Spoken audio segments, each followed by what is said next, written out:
Well, first of all, it's the result of a non-transparent process. I was rather surprised that the Danes would, known to be a very socialist, democratic country, would choose as undemocratic means in order to be able to get what they want. The little I've read of it from the papers would show that it is pushing, of course, European Union and even American positions, and it is, I think, a little bit disappointing that they would put together a small group of countries, including some developing countries, to be able to claim that there is some legitimacy to their paper, when actually it is very difficult, because at the very high levels, these officials, because they have very important functions, are perhaps not the most knowledgeable about the details of the climate change negotiations, and therefore, unless they are closely advised by their negotiators, it is easy for them to be led astray. The little also I saw of the document actually takes some very important issues that should have gone to the negotiations, and like I said, distorts them, of course, or puts the bias on them in favor of the developed country proposals. So therefore, if you don't know very much about it, you will tend to agree to it. You don't know that you are actually damaging your own interest in the convention through the thing. And I really am dismayed at the way that this should happen. Why should it be like that? Why could they not defend themselves, their positions, very legitimately, very clearly across the negotiating table? Why do they have to resort to this kind of tactics? They're saying, well, you won't reach anything at the negotiating tables, it takes too long. But because of their insistence on a non-transparent process, we lost how many days of negotiations actually? Because of the lack of clarity in the procedures that they were proposing. And of course we were lost. We didn't know anymore what we were doing. Even now, we should have reconvened as a contact group. A contact group is where before you get to the plenary. And they did not. The last thing I heard from them was, from the president, it was that they were going to consult on the continuation of the process. And then suddenly, nawala na lang. Hindi ko na alam kung ano nangyari. Ay, ano ba yun? So, paano po yung i-approve sa plenary? Ewan ko sa kanila. Madami na nagsasabi na ayaw nila eh.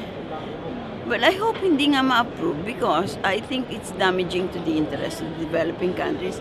The interest which I have tried to defend all this time.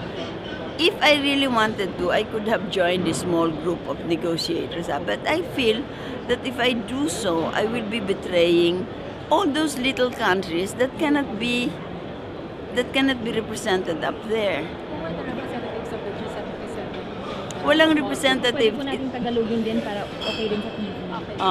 Alam mo, wala namang G77 as such. They were representing themselves. Oo, wala nang ganon. Kaya lang, siyempre, dahil chairman ng Sudan, inimbita. Tapos isinama naman ako doon sa isa. Pero nung makita ko na ganon, talaga nawalan ako ng gana. Ayoko ng ganon eh. Gusto ko talaga, kasama lahat eh.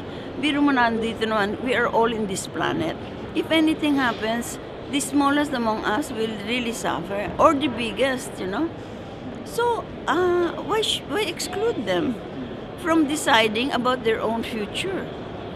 It really is impossible for me to imagine kung bakit hindi nila isasali lahat ng tao.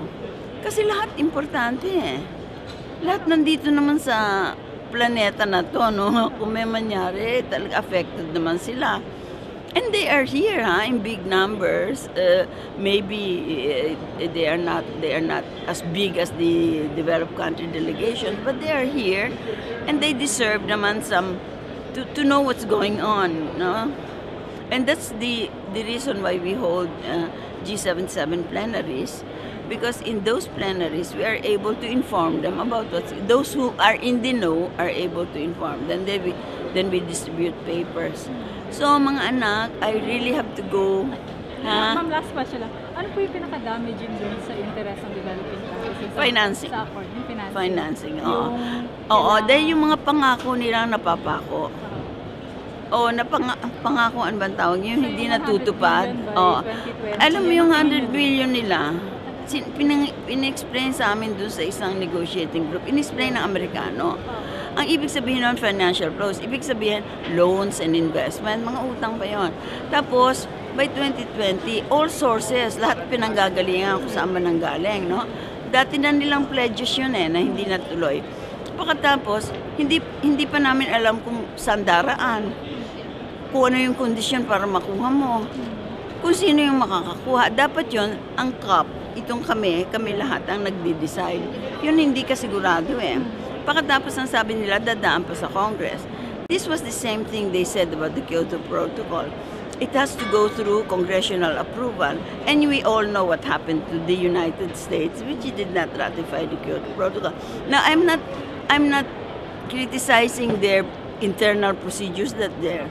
But let's not make it appear as if you're giving me money when I'll never see the shadow of that money. Unlike yung sa adaptation fund. Unlike, the adaptation fund is our money. Yeah. Money from developing countries, Don't forget that. Tulong natin ng adaptation ang CDM sa mga developed countries. Instead of what I would call implementation of their commitments to provide financial resources and transfer technology, because they were the ones who caused this problem. In other words, payment for climate debt. Hindi ba? Sabi ko nga sa'yo, may utang ako sa'yo. Yumaman ka. Siguro nagtrabaho. May utang pa ba ako sa'yo?